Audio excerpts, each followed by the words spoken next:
Olá, todos bem? Bom, eu sou o Marcos, professor de artes, né, e vamos aqui desenvolver um próximo tema. O nosso tema hoje é a arte moderna e a arte contemporânea. São dois recortes dentro da história da arte que estão ali nos finais do século XIX, apesar de ter algumas origens anteriores a isso, e se desenvolvem ao longo do século XX até os nossos dias, né?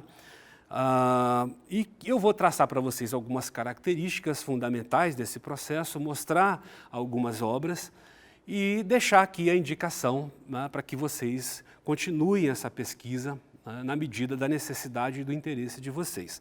Bom, a arte moderna, ela tem alguns precedentes, né, no neoclassicismo e no romantismo que acontece, né, numa fase anterior ao final do século XVIII, que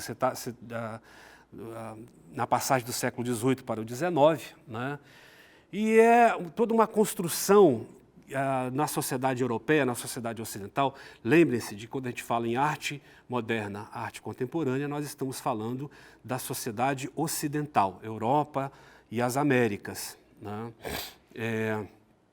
Então, há todo um movimento na Europa que vem quebrando todo um processo, né, de tradições, tanto tradições das relações sociais, relações políticas, do conhecimento, né, e no campo da arte, que reflete esse processo, né. O iluminismo traz, né, uma série de ideias de renovação de relações políticas, sociais e na ciência, né. Do movimento iluminista fazem parte o Descartes, né, o Isaac Newton, por exemplo. Você vê como é da filosofia à ciência, passando por cientistas políticos, né, e que formulam ideias em torno dessa modernidade, da quebra da relação do poder, né, dos reis, da quebra do poder da Igreja Católica, né, da ideia de trazer o homem para o centro do processo, né, quebrando essa relação do poder divino que a tudo comanda, né, inclusive comanda em termos de relações, né, entre as pessoas, relações sociais, a questão do conhecimento, o domínio do conhecimento. A Igreja Católica dominava, né, o processo do conhecimento até então. Bom, isso vem trazendo, né, vem chegando numa série de rupturas, tá? E a Revolução Industrial e a Revolução Francesa trazem elementos, né, muito consolidadores desse processo, né? A Revolução Industrial com a tecnologia, com a chegada das máquinas, com a chegada de formas de consumo de produtos, né, que modificam hábitos e modificam a vida cotidiana. A Revolução Francesa, com os postulados em torno da participação do povo, né, no poder político, que tem seus desdobramentos ao longo dos séculos posteriores, né? Bom, e isso nós chegamos no ponto em que estão estabelecidas certas condições para a arte moderna acontecer. Bom, então a arte moderna, ela começa a acontecer nesse mundo, né, de máquinas, esse mundo de um contexto urbano muito diferenciado, né, de relações políticas diferenciadas, as relações de trabalho, né, dentro da concepção capitalista, né. Então você tem toda uma série de modificações, né, que a arte corresponde a esse processo.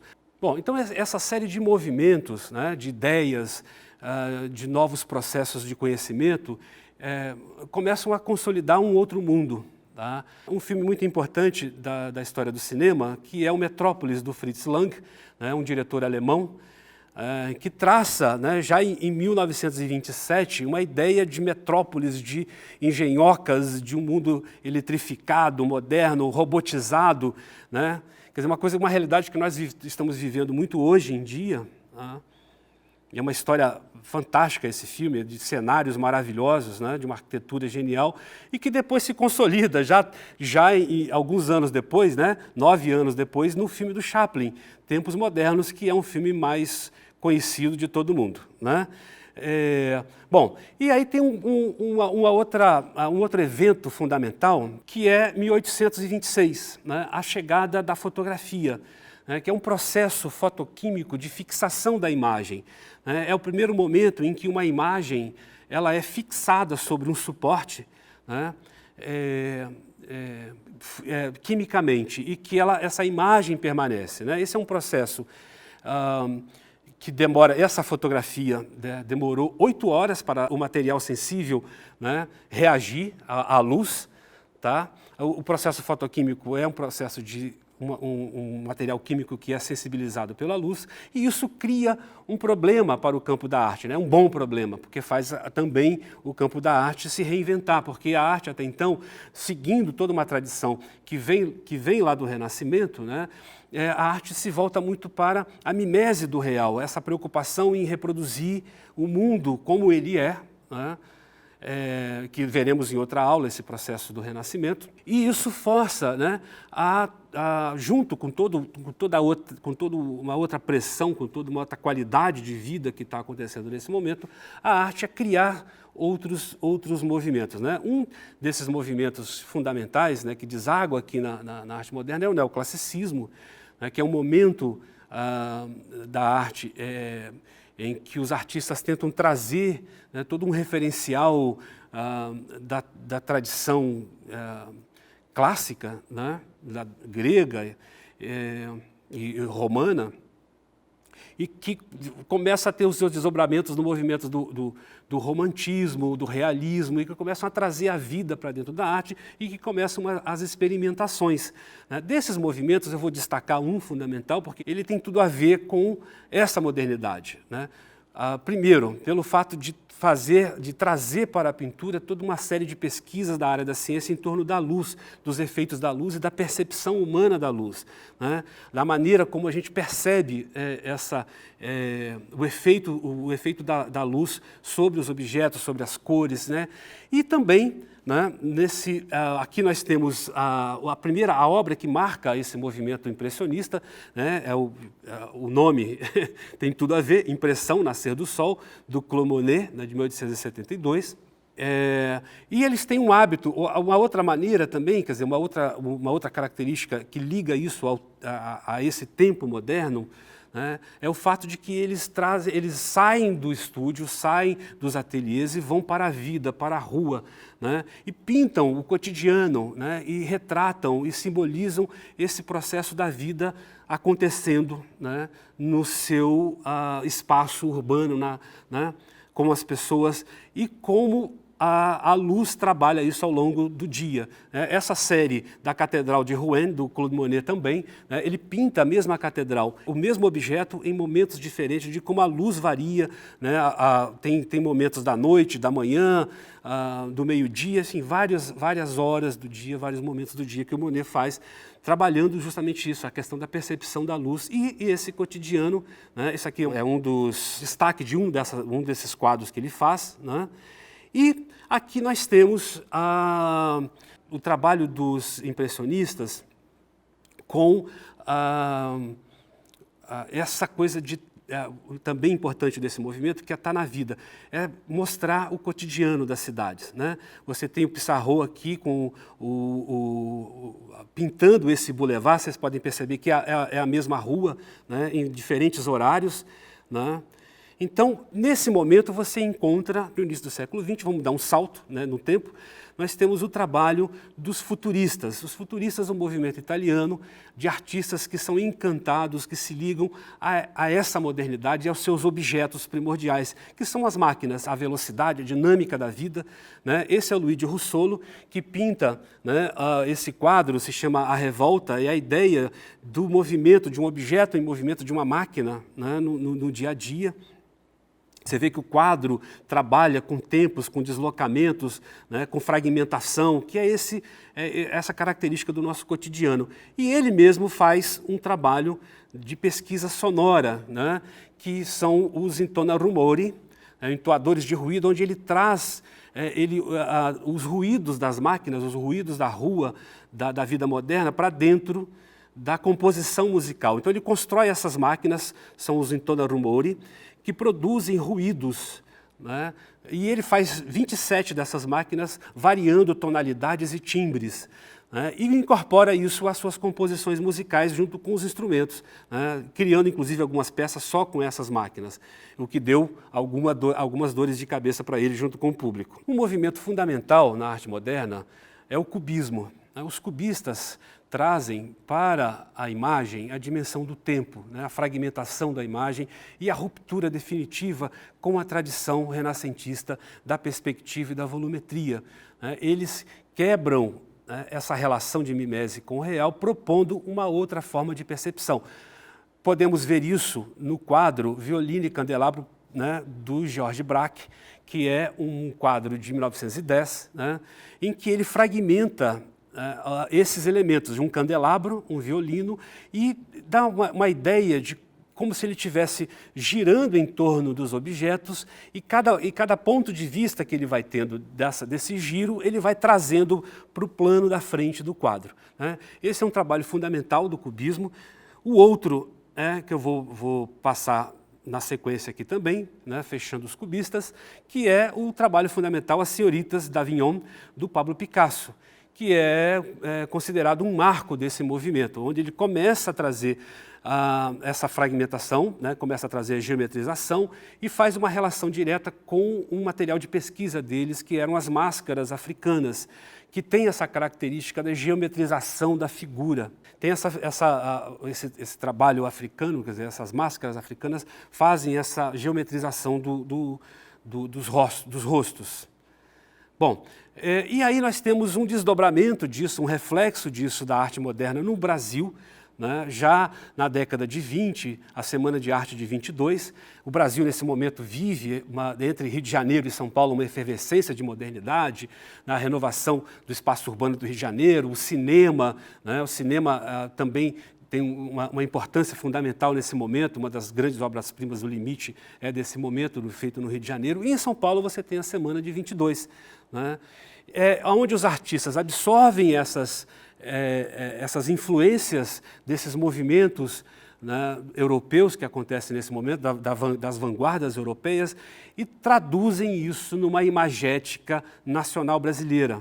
Vamos observar o quadro Operários, da Tarsila do Amaral, de 1933, né, já decorrente desse movimento modernista no Brasil, né, e a gente pode observar como os rostos têm essa coisa da fragmentação, e ela traz essa ideia da modernidade chegando ao Brasil e das relações sociais e políticas, né? Então, os modernistas brasileiros, eles absorvem essas referências, né, traduzindo isso num processo da imagética brasileira. Por exemplo, também podemos observar, vamos ver o quadro da Tarsila do Amaral, O Morro da Favela, como, além do contexto da vida social, estão presentes as cores, as luzes brasileiras, né, do sol tropical, como isso aparece, né, com força nesse processo imagético, né? Também observando, quer dizer, aqui toda a geometrização que ela trabalha, né, dentro dessa imagética. E também uma outra referência, mantendo essa abordagem social, histórica que eles fazem, temos o quadro do Cândido Portinari, Os Retirantes, que é uma influência, uma leitura, uma apropriação do expressionismo europeu, né, que ele traz isso para a problemática da seca nordestina, né? Bom, após a Segunda Guerra Mundial, há um deslocamento, né, dos centros de produção de arte no mundo. Quer dizer, a Europa, com toda a problemática em função de ter sido o palco desse evento trágico, né, a arte se desloca de Paris para Nova York, né, e gerando nesse deslocamento toda uma renovação, toda uma outra configuração dos processos de criação,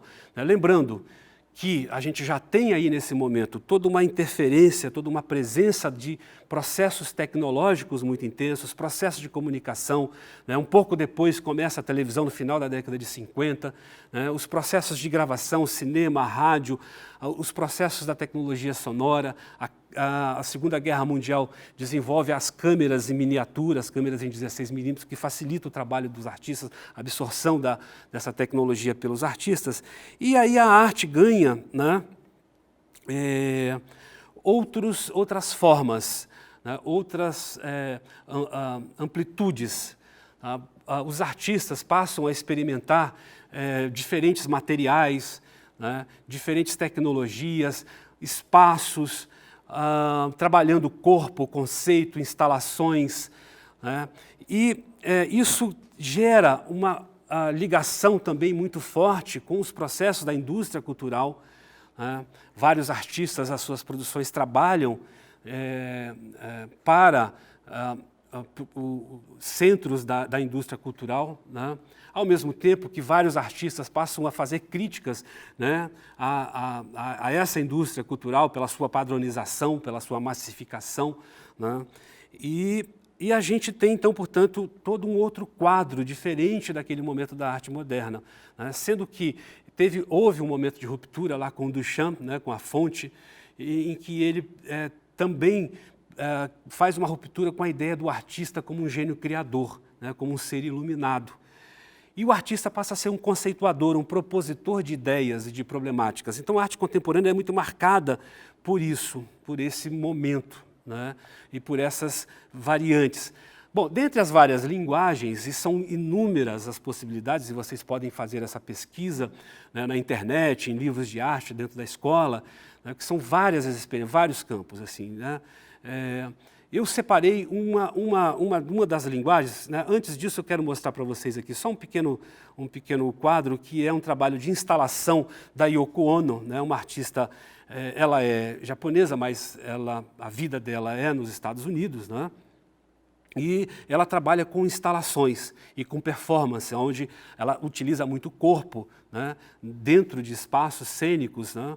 Bom, e também com instalações, como você pode ver, como a gente pode ver aqui a escada, né, uma pintura de escada que ela chama. Bom, como eu disse, então nós vamos trabalhar, eu vou mostrar para vocês como que, não exatamente como se desenvolve, mas como se desdobra uma das linguagens ao longo do tempo. Então esse contexto da arte contemporânea são várias as experimentações, as linguagens, as interseções, né? As instalações de obras em espaços públicos, a utilização de técnicas industriais, né, para a pintura, né, como é o caso do Lichtenstein aqui, essas obras que ele faz fazendo uma conversa com a indústria das histórias em quadrinho, né?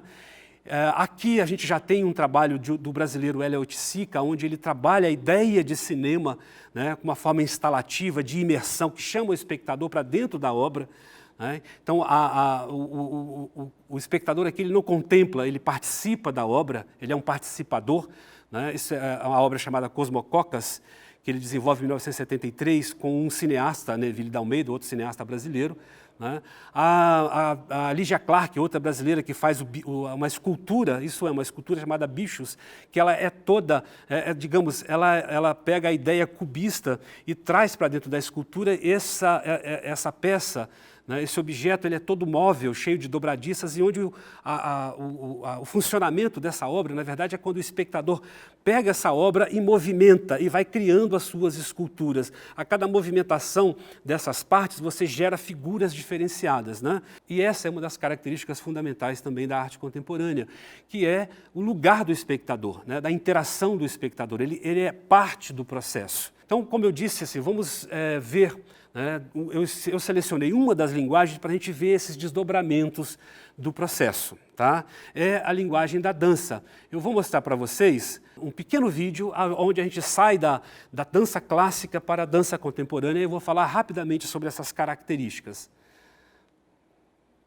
Né? A dança clássica, você tem o movimento, todos os movimentos corporais, eles são muito codificados, né? Todos esses movimentos têm códigos, têm roteiros muito bem determinados, o trabalho de corpo é muito junto ao chão, né? Desculpa, é muito brigando contra a força da gravidade, né?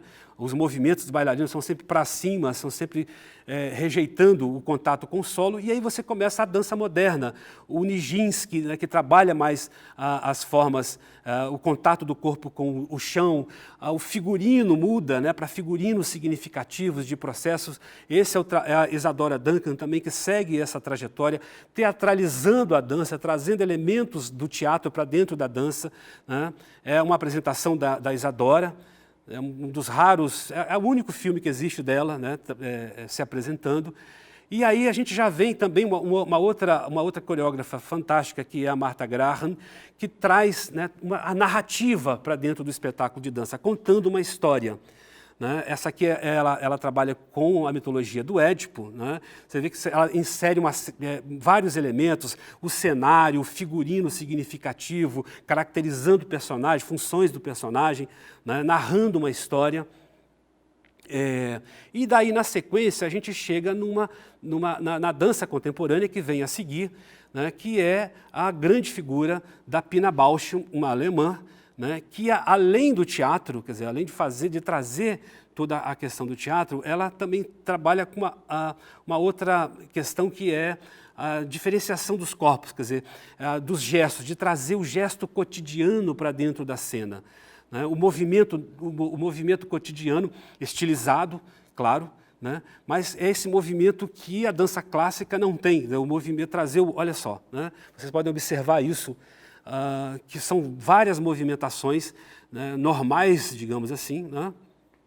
E aí, são os desdobramentos que você vê que no momento contemporâneo, você já está, a arte já está aqui trazendo a vida, trazendo o cotidiano para dentro da sua formulação. Né? Esse desdobramento no campo da dança é muito significativo. Né? E, bom, então, eu com isso me despeço, né, encerrando essa apresentação, esta aula, e até um próximo momento. E, como eu disse no início, quer dizer, eu trago algumas referências, alguns pontos importantes dessa trajetória do moderno para o contemporâneo, e são indicações que vocês podem se aprofundar tanto na internet quanto na biblioteca da escola, com o professor de arte, né, e desenvolver os seus trabalhos, já que a arte contemporânea favorece esse processo, né, da gente experimentar sem problemas. Obrigado.